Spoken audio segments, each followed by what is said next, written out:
19 doves. To the Evans, I welcome you here to Petco Park, and thank you so much for being here. I'm Ted Leitner. It has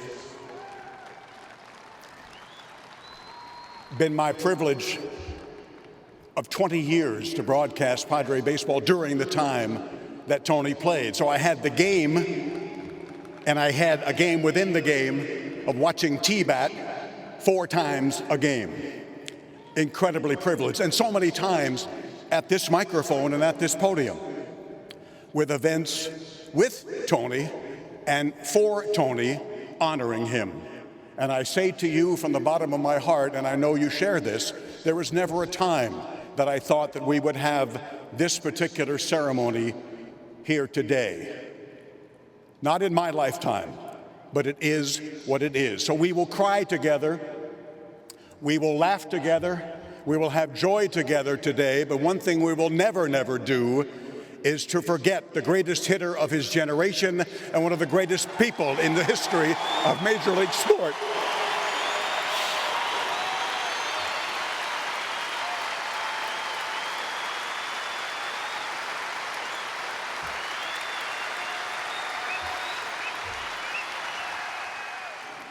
Once an Aztec, always an Aztec, and he believed that. So welcome our next speaker, the man who took over when Tony had more treatments and was too ill to continue on, and took Tony's boys on to the Mountain West Championship and the NCAA Regional and the College World Series in Louisiana, the executive head coach, Mark Martinez.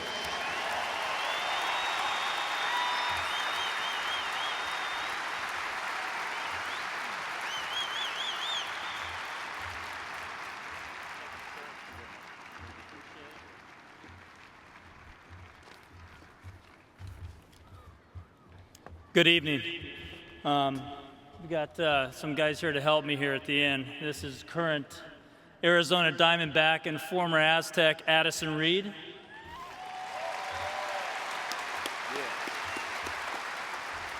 I'm going to do this one the opposite. This is former Aztec and future Florida Marlin, Brad Haynal.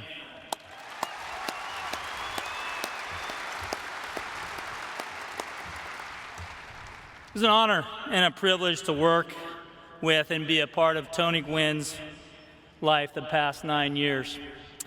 And I hope I can give you a snapshot of what it was like on the Mesa at San Diego State the last 9 years I worked with him and all of the 12 years he was there. He was my colleague, my mentor, but more importantly, my friend, my family. He was part of the Aztec family.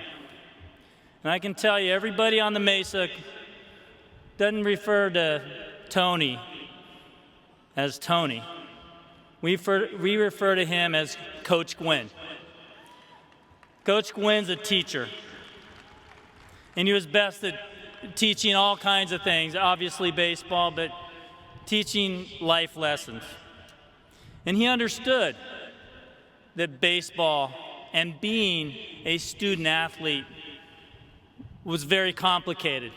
Every single day you're met with a lot of challenges. And the bottom line, he just said it. All of his teachings was centered around his core value. Do things right. Right, guys? Do it right. And he just said that. And I can tell you, all our guys understand what he meant by that. Do it right in the classroom. Do it right on the baseball field. Respect people. Respect the game. And do it with class. That's what he was about. Yeah, give it up.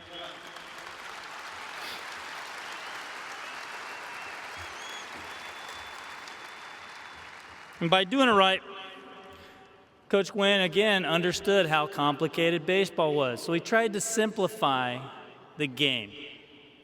And again, baseball's hard. It's hard to hit a baseball. Not for Coach Gwynn, but most of us. And so on the Mesa, simplifying the game for him, he would have sayings that he had all the time.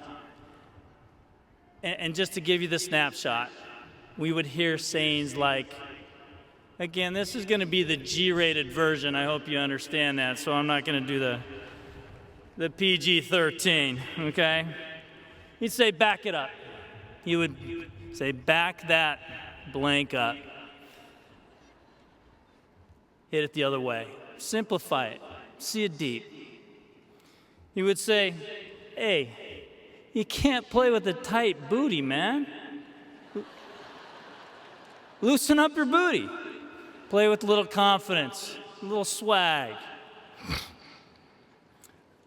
Again, G-rated. If you swing it doo-doo, you're going to get doo-doo. Fill in the blank. Pitchers, very simple. Strike one. He knew how important it was to get ahead in a count. He knew how difficult it was for our guys to hit 0-1. Now, it wasn't difficult for Coach Gwynn, but he knew our guys had a hard time hitting 0-1. Anytime he got done with these lessons, he would always say, any questions? There were never questions. He'd say, there never are. And then he would say, let's go to work. Let's go to work. Does that not embody what he was about for 20 years in the big leagues and 12 years on the Mesa?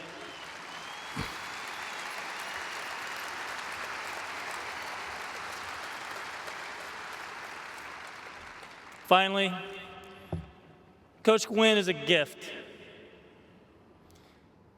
He's a gift to all of us. His laugh, his mentorship, the way he made you feel important, even if he just met you for the first time. He gave these gifts every single day. And I can tell you that, Ted, you just mentioned Santa Claus. And our players know what I'm talking about here. Our players had 2 holidays every single winter. Had the gift-giving holiday in December, and come January, Coach Gwynn showered them with gifts, right? They got more gear. Coach Gwynn loved gear. Damien, right? More gear than you can, I'm telling you, 5 pairs of cleats, 5 hats, stuff we never used, but it was his way of saying, you know what, I love you guys. I appreciate you guys. Thank you for giving that hard effort.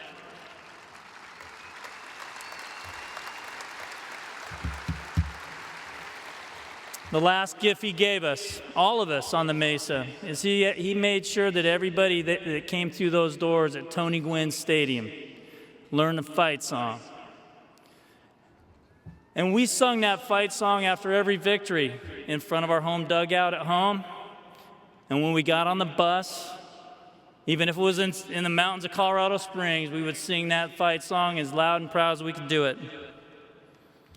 And so what we would like to do here is hopefully if you don't know the words, we all want to stand up. If you do know the words, we're going to sing along together. And for Coach Gwynn, it's going to be our gift to you tonight to sing the fight song one last time. Fight song for Coach Gwynn. All